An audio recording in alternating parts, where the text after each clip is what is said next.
नहमदु व नुसल्ली अला रसूलिल करीम अम्मा बाद फ़अऊज़ु बिल्लाहि मिनश शैतानिर रजीम बिस्मिल्लाहिर रहमानिर रहीम रब्बि इश्रह ली सदरी व यस्सिर ली अमरी वहलुल उक़दतम मिन लिसानी यफ़क़हू क़ौली।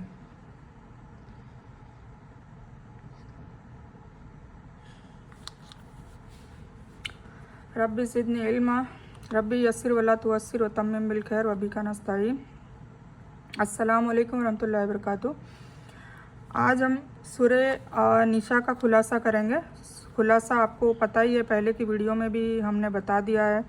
हमने अभी तक सूरे फातिहा का खुलासा, फिर उसके बाद जो सेकंड नंबर की सूरे अल बकर का खुलासा, थर्ड नंबर की सूरे आले इमरान का खुलासा कर चुके हैं। तो खुलासे का मतलब होता है निचोड़, क्रक्स। ठीक है, तो शॉर्ट फॉर्म में सूरत का एक क्रक्स निकालना कि अल्लाह ताला का इसमें क्या फरमान है। ठीक है, तो अब हम यहाँ पर सूरह निशा लेने जा रहे हैं। ये चौथे नंबर की सूरह है, फोर्थ नंबर की ये सूरह आती है। तो हम शुरू करते हैं। आउज़ु बिल्लाहि मिनश शैतानिर रजीम बिस्मिल्लाहिर रहमानिर रहीम। सूरह निशा। निशा मतलब औरत, मतलब हम लोग जो फीमेल है उसको निशा कहा जाता है। औरत के हक और जिम्मेदारी का जो बयान है, इस वजह से इस सूरह का नाम निशा रखा है। मतलब औरत के हुकूक भी बताए गए हैं और औरत के फ़र्ज़ भी बताए गए हैं कि उनकी क्या क्या जिम्मेदारियां हैं। ये मदनी सूरत है और औरतों का जो ज़िक्र है वो ख़ानदान का ज़िक्र है, मुआशरे की इसमें बात की गई है। मुस्लिम मुआशरे जो है वो अब आ चुका है, सब मुसलमान बन चुके हैं। तो अब रहने सहने का तरीका बताया जा रहा है। यहूद और मुशरिकीन की चालाकियों से बचने को कहा है। निकाह के खुतबे में हुजूर सल्लल्लाहु अलैहि वसल्लम पढ़ते थे आयत नंबर 1 सूरह निशा की। ठीक है, इत्तकुल्लाह मतलब तकवे वाले बन जाओ। 2 से 6 आयत में यतीमों के हुकूक के बारे में बताया है। यतीम का माल खाने वालों को अजाब की खबर दी है। अरब में 10, 20, 50, 100 निकाह का रिवाज था। हुजूर सल्लल्लाहु अलैहि वसल्लम ने 4 का ऐलान किया और 4 की भी हक तलफी की वार्निंग दी है। मगर मतलब अगर 4 भी आपको करने हो, मतलब 1 से ज़्यादा करने हो, तो अगर उनकी हक तलफी हो गई तो उसके बारे में वार्निंग दी गई है। अगर वो न कर सको तो 4 की भी इजाज़त नहीं है, 1 ही करने को कहा है। औरतों के साथ भले तरीके से रहो, चाहे कोई 1-2 गलतियां पाओ तो उसे नज़रअंदाज करो। मेहर का हुक्म दिया गया है और चोरी छिपे अफेयर करना मना किया गया है। अगर कोई एक औरत पर नहीं रह सकता तो फिर वो 2, 3, 4 निकाह कर सकता है, पर निकाह करे। ठीक है, जीना ना करे। औरतों और मर्दों की आपस में एक दूसरे की कंपैरिजन न करने का हुक्म दिया है। मतलब औरतें भी अपने आप को सुपीरियर न समझे आदमियों से, और आदमी भी अपने आप को सुपीरियर न समझे। अल्लाह ताला ने दोनों को बैलेंस में रखा है। दोनों की जिम्मेदारियां अलग है, दोनों के फिज़िकल जो स्ट्रेंथ होती है वो अलग है, मेंटली स्ट्रेंथ अलग है। तो सारी चीज़ें अल्लाह ने अलग अलग उसकी तख्लीक की है, पर दोनों को बराबर कर दिया है। इसमें कोई कंपैरिजन की गुंजाइश नहीं है। आयत नंबर 29 में मर्दों को निगरान बनाया गया है औरतों पर। मतलब औरतों की सारे नान नफ़े का खर्चा, उसकी जो रख रखाव का खर्चा है वो सब मर्दों के जिम्मे रखा है। औरतों को भी शौहर के माल और इज़्ज़त की सेफ्टी के लिए कहा है। कुछ औरतें अपने शौहर का माल चोरी छुपे ले लेती है, और कुछ औरतें ऐसी होती है कि शौहर के माल से खर्चा करती है और लोगों को सरेआम बताती है कि मेरे पीरियड से लेकर आई हूँ, मेरे बाप ने दिया है। तो ये भी जीना हो जाता है एक टाइप का। तो इससे हमें बरतना चाहिए और हक बात कहनी चाहिए।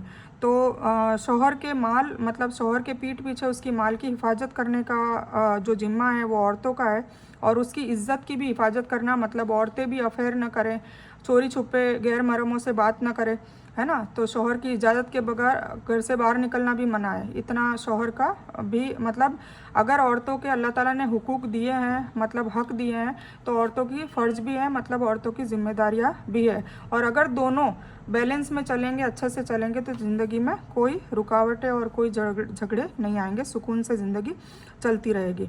तो औरतों को भी शौहर के माल और इज़्ज़त की सेफ्टी के लिए कहा है। आयत नंबर 42 में रसूल सल्लल्लाहु अलैहि वसल्लम की बात नहीं मानने की सज़ा की खबर दी है। मतलब जो हुजूर पाक सल्लल्लाहु अलैहि वसल्लम की सुन्नत पे, हुजूर पाक सल्लल्लाहु अलैहि वसल्लम की हदीस पे नहीं चलेगा और कुरान पे नहीं चलेगा तो उनको अजाब की खबर भी दी है, धमकी दे रखी है। और इसके अलावा गुस्ल है, तैमूम की बात, ये सब बताई गई है। अल्लाह और रसूल सल्लल्लाहु अलैहि वसल्लम की इताअत की तरफ जोर दिया गया है। वतिउल्लाह वतिउर रसूल, मतलब हुजूर पाक सल्लल्लाहु अलैहि वसल्लम की इताअत करो। फिर फ़ैसलों पर ओनली हुजूर सल्लल्लाहु अलैहि वसल्लम के हिसाब से करनी है, मतलब शरीयत पर जोर दिया गया है कि जो हुजूर पाक सल्लल्लाहु अलैहि वसल्लम ने फ़ैसले किए थे तो वो फ़ैसले करने हैं। और हुजूर पाक सल्लल्लाहु अलैहि वसल्लम ने फ़ैसले किससे किए थे? कुरान शरीफ से। तो हमें भी हमारे हर फ़ैसले में कुरान शरीफ के ही हिसाब से चलना है। हिदायत मांगी थी, उसका जवाब जो नबी सल्लल्लाहु अलैहि वसल्लम को इताअत करेंगे वो अम्बिया, शोहदा, सिद्दीकीन, सालिहीन में हो जाएंगे। मतलब हमने सूरह फातिहा में इहदिनस सिरातल मुस्तकीम सिरातल लज़ीना अनअमता अलैहिम बोला था। इसका क्या मतलब है कि या अल्लाह ताला हमें हिदायत दे सीधे और सच्चे रास्ते की, और उन लोगों के रास्ते की जिसको तूने इनाम दे दिया, मतलब जन्नत की बशारत दे दी। तो अगर हमें भी हिदायत चाहिए तो फिर हमें उसमें सबसे पहला नाम आता है अम्बिया का, और हमारे अम्बियाओं में सब पर ईमान रखना, और हमें इताअत किसकी करनी है? हमारे नबी की। और हमारे नबी कौन है? हुजूर पाक सल्लल्लाहु अलैहि वसल्लम। तो उनकी इताअत पे ज़ोर दिया गया, और उनकी इताअत पे नहीं चलेंगे, उन्होंने बताया कि कुरान, हदीस और सुन्नत के हिसाब से चलो, और नहीं चलेंगे तो फिर हमें हिदायत नहीं मिलेगी। फिर जिहाद का खुतबा इसमें बयान किया गया है, ठीक है। फिर उसके बाद मुनाफिकीन की बातें बताई गई है और उनको होने वाले अजाब बताए गए हैं। फिर कत्ले खता और कत्ले अमल की सज़ा बताई, आमद की सज़ा बताई है ना, दोनों की अलग अलग है। फिर दीन पर अमल मुश्किल हो तो हिजरत का हुक्म है, मतलब जिस शहर में ऐसा माहौल और ऐसा हो चुका है कि भाई अब तो गुंजाइश ही नहीं है कि हम हमारे दीन पर चल सकें, बहुत मुश्किल है, तो फिर उसके लिए हिजरत करने का कहा है कि उस शहर को ही छोड़ दो और हिजरत करो। और हिजरत करने से तुम्हारे दीन में अगर इजाफा होता है, तुम्हारे बच्चों की परवरिश अच्छी होती है, तो तुम्हें उसका बहुत बड़ी नेमत और इनाम मिलेगा, और अल्लाह ताला तुम्हारी रोज़ी में वसी कर देगा, बरकत दे देगा। फिर जंग में नमाज माफ़ नहीं होती, तो क्या हम शॉपिंग में, शादियों में और फिजूल के कामों में नमाजों को तर्क कर देते हैं, कज़ा कर देते हैं या छोड़ भी देते हैं नाउज़ुबिल्लाह, तो क्या उसकी माफ़ी हमें मिल जाएगी? तो इसमें हमें गौर व फिक्र करने की ज़रूरत है। फिर इसमें अखलाक की बात की है कि अखलाक कैसे होने चाहिए, नरम दिली, रहम दिली, है ना, और लोगों के लिए जोड़ की बातें, आपस में एक दूसरे को तोड़ की बात ना करना, आपस में एक दूसरे को जुदा करने की बातें ना करना, गीबत ना करना, चोरी, ये सारे चीज़ें अखलाकियात में आते हैं। और इन चीज़ों की बात बताई, हक हलाल की, हराम हलाल की, है ना, हक बातिल की बातें, और अल्लाह का और फिर ख़ानदान की इस्लाह के लिए मियाँ बीवी, सास ससुर, उन सबको कैसे रहना है, तो उसके बारे में ज़िक्र आया है। फिर अल्लाह का खौफ होगा तो वो सही चलेगा, है ना, हर बंदा बंदी उस घर में, उस घराने में सही चलेगी जो अल्लाह का खौफ रखेगी। अदरवाइज़ चालाकियों से रहेगी और रहेगा तो फिर ख़ानदान में क्या होगा, ना तो उनके बच्चे सही से पैदा होंगे, उनके बच्चों की भी तरबियत ऐसी नहीं होगी, क्योंकि जब माँ ही झूठ बोलती होगी, बाप चोरी करता होगा, या माँ ऐसी होगी या बाप ख़राब होगा, तो वो सारी की सारी चीज़ें उनकी औलादों में भी आती है, और फिर उनकी औलाद के ज़रिए उनको अजाब मिलता है दुनिया में ही रहते हुए, कि उनकी औलाद का जो सारा जो वो बचपन से उनकी तरबियत में करते आए हैं और जो उसको दिखाते आए हैं, जो माहौल लड़ाई झगड़े का और बददियानती का या चोरी का या गीबत का, जो भी, क्योंकि बच्चा सीखता है ना, तो वो सारे माँ बाप के गुण उसमें आ जाते हैं, और फिर वो खुद के लिए भी अजाब बन जाता है, और उनके आखिरत में भी अजाब रहता है, क्योंकि वो नेक नहीं है, बद है और बद अमल करता रहेगा, तो उनके अमाल नामे में भी बदकारियाँ बढ़ती जाएगी। तो इसकी तौबा करने की ज़रूरत है, इससे सबक हासिल करने की ज़रूरत है कि देखिए जो भी हम करेंगे हमारे बड़ों के साथ, बुज़ुर्गों के साथ, वो हमारे बच्चे हमारे साथ करने वाले हैं। तो अगर आप चाहते हैं कि आपकी ज़िंदगी अच्छी हो, आपके बच्चे नेक हो, आपके मरने के बाद भी आपके लिए अच्छा काम करें, इबादतें करें, सदका करें, ज़कात दे, तो उसके लिए आपको भी ऐसा अमल करना पड़ेगा, आपके माँ बाप के लिए, आपके घर के बुज़ुर्गों के लिए। फिर बीवियों के दरमियान इंसाफ करने का हुक्म है, मतलब जो 2, 4, 3 शादियां करते हैं उनके लिए बात बताइए कि उनके लिए इंसाफ करें। ऐसा ना हो कि एक ही बीवी के पलड़ा ज़्यादा भारी कर दें, एक बीवी का कम कर दें, मतलब एक को माल दौलत ज़्यादा दें, एक को कम दें, ऐसा नहीं चलेगा, इंसाफ करना पड़ेगा, ठीक है। फिर अल्लाह की धमकी है उन लोगों के लिए जो अल्लाह के दीन में कोशिश नहीं करते तो दूसरों को लाएगा, है ना। फिर उसके लिए अल्लाह की धमकी दे रखी है कि जो इस दीन में दावत देने का काम, तबलीग करने का काम हर मुसलमान के जिम्मे है, चाहे वो औरत हो या आदमी हो, बूढ़ा हो, जवान हो, तो जो नहीं लाएगा उनके लिए अजाब की अल्लाह ने धमकी दे रखी है, और कहा है कि अगर तुम अपनी जिम्मेदारी नहीं निभाओगे तो तुम्हारी जगह मैं दूसरी कौम को ले आऊँगा, और वो तुम्हारे जैसे न होंगे, वो मेरे हुक्मों पर चलने वाले लोग होंगे, हुजूर पाक सल्लल्लाहु अलैहि वसल्लम की इताअत करने वाले लोग होंगे। फिर रिश्तेदारों में भी आपसी इंसाफ करने को कहा है, हक बात करने को कहा है, और आपस में लड़ाई झगड़े दूर करके जोड़ कराने की कोशिश करने को कहा है। तो रिश्तेदारों में भी सिला रहमी और जोड़ की बात बताई है। फिर मोमिनों को कहा कि ईमान लाओ, मीन्स असली ईमान लाओ, पक्के ईमान वाले बन जाओ। मुनाफिकीन और काफिर से दोस्ती यारी मना कर दी है, क्योंकि जैसे ही संगत वैसा असर, हम लोग आम मुहावरे में बोलते ही हैं। तो जिन लोगों के साथ उठना बैठना होगा वैसा आपके दिमाग, आपकी सोच, आपकी थिंकिंग, थॉट्स और आपके अमल भी वैसे के वैसे हो जाते हैं। तो ज़्यादातर लोग मुनाफिकीन और काफिर से दोस्ती यारी मना है, और ज़्यादातर मोमिनों के साथ उठना बैठना, नेक लोगों के साथ उठना बैठना करना चाहिए। फिर मुसलमानों को कहा कि ऐसी महफिल में ना बैठे जहाँ अल्लाह की नाफरमानी होती है ना। हम कितनी बार बैठते हैं, एग्जाम्पल देती हूँ, लेडीज़ संगीत शादियों में, ठीक है, लेडीज़ संगीत क्या, उसके अलावा बान वान जो ऐसी चीज़ें उसमें हम बैठते हैं, नाउजुबिल्ला, है ना। इसमें मेरे को भी इस्लाह करनी चाहिए। धीरे धीरे मैं लेडीज़ संगीत तो खैर छोड़ चुकी हूँ जाना, पर फिर भी कुछ बिदात और होती हैं जिसमें नहीं जाना चाहिए। तो हुजूर पाक सल्लल्लाहु अलैहि वसल्लम ने साफ मना कराया कि ऐसी महफिलों में न जाओ जहाँ पर अल्लाह और अल्लाह के रसूल सल्लल्लाहु अलैहि वसल्लम की नाफरमानी होती है। और इसी वजह से दरगाहों में जाने का मना करते हैं। क्यों? क्योंकि पक्की कब्र बनाने का हुजूर पाक सल्लल्लाहु अलैहि वसल्लम ने मना कराया जो दरगाह में होती है। कब्रों पे बैठने का मना करा है, जो मुजावर परमानेंट वहाँ पर बैठते रहते हैं। कवालियों का मना करा है, जिसमें शिरके अल्फाज होते हैं, जहाँ वहाँ कसरत से कवालियाँ होती है। बेपर्दगी का मना किया है कि आपस में ऐसी गैदरिंग में ना जाओ जहाँ जीनाखोरी हो, आंखों से जीनाखोरी हो, एक दूसरे से टक्कर मारते हो। तो औरत आदमी उर्स करते हैं और गैदरिंग में जाते हैं और टक्करें मारते हैं, और नाउजुबिल्ला वहाँ पर जीना भी होता है, सेटिंग्स होती है। तो ऐसी चीज़ों पे भी नाफरमानियाँ हो रही है। फिर इसके अलावा शिरक वाली बातें भी हो जाती है कहीं कहीं। मैं सबको नहीं कह रही, पर कुछ लोग हैं जो मज़ारों पे सजदा भी करते हैं और वहाँ के बुज़ुर्गों से नाउजुबिल्ला चीज़ें मांगते हैं। तो ये तो अल्लाह के साथ शरीक कराने का गुनाह है, और ये शिरक है, और इसकी कोई माफ़ी नहीं है। तो ऐसी जगहों पे भी जाने के लिए इसलिए मना किया है क्योंकि वहाँ पर हुजूर पाक सल्लल्लाहु अलैहि वसल्लम की नाफरमानी हो रही है। और अल्लाह ने देखो यहाँ साफ मना किया है कि मुसलमानों को ऐसे कहा है कि ऐसी महफिल में ना बैठे जहाँ पर अल्लाह की नाफरमानी होती हो। और इवन कोई महफिल ऐसी है जो नॉन मुस्लिम्स की है, वहाँ पर अल्लाह की नाउजुबिल्ला मजाक उड़ाई जा रही है या हमारे दीन की मजाक उड़ाई जा रही है। तो ऐसी महफिल में जहाँ ऐसी बातें हो रही है, डिस्कशन हो रहा है, तो ऐसी महफिलों में भी बैठने का मना किया है, ठीक है। फिर शुक्रगुजार होंगे तो अल्लाह बड़ा मेहरबान होगा। मतलब अल्लाह ने शुक्रगुजारी पर जोर दिया है कि जितना मेरा शुक्र अदा करते रहोगे इतनी मैं तुम्हारी नेमतें बढ़ाता रहूँगा, और जितने नाशुक्री करोगे तो मैं तुम्हारी दुनिया तंग कर दूँगा।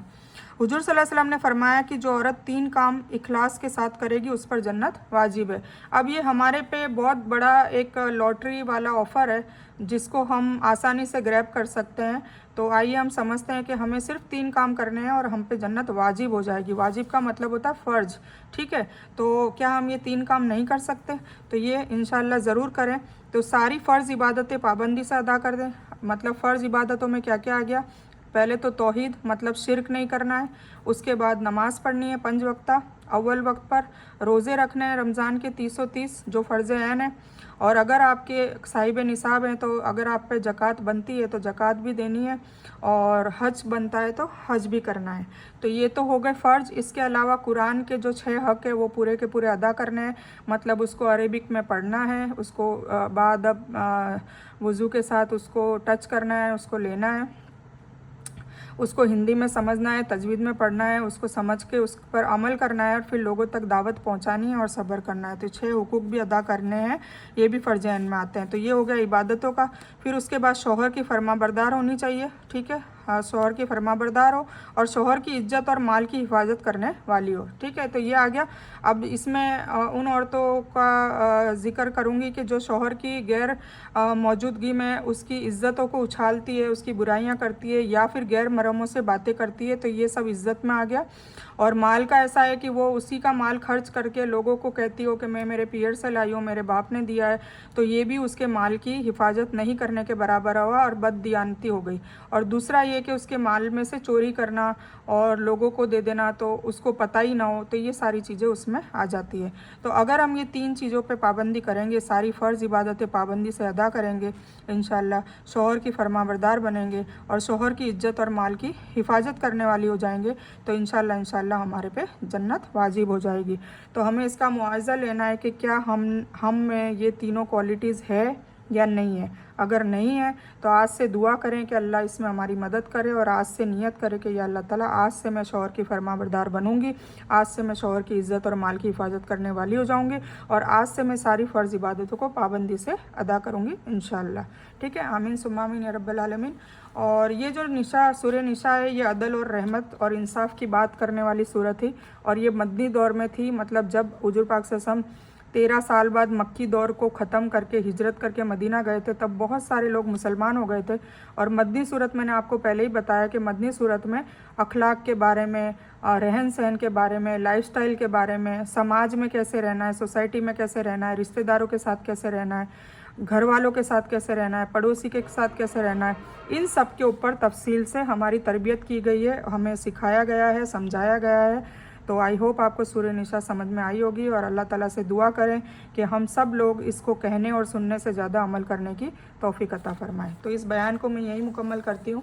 इस बयान में कुछ भी दीन की अच्छी और हक बात आई हो सिर्फ़ और सिर्फ अल्लाह की तरफ से है, और बुरी या गलत बात जो गलती से या जज्बात में आकर मेरे मुंह से अगर कुछ भी गलत वर्ड या कोई बात निकल गई हो तो वो मेरी तरफ से है, और इस गलती के लिए मैं अल्लाह जल से और आप सभी लोगों से माफ़ी की तलबगार हूँ। मैं कोई आलिमा नहीं हूँ, सिर्फ तालिब इल्म हूँ। अल्लाह मेरी कोशिश से आप सभी को सही नफ़े बख्श इल्म पहुँचाए, और मैं आप लोगों की हिदायत और हिकमत में सदका जारिया बनूँ, बस मेरी यही तमन्ना है। आमीन सुम्मा आमीन या रब्बल आलमीन। रब्बना आतीना मिन लदुनका रहमतम व हय्यि लना मिन अमरिना रशदा। अल्लाहुम्मा सल्ली अला मुहम्मद व अला आलि मुहम्मद कमा सल्लैता अला इब्राहीम व अला आलि इब्राहीम इन्नका हमीदुम मजीद। अल्लाहुम्मा बारिक अला मुहम्मद व अला आलि मुहम्मद कमा बारकता अला इब्राहीम व अला आलि इब्राहीम इन्नका हमीदुम मजीद। व आखिरु दावाना अनिल हम्दुलिल्लाहि रब्बिल आलमीन।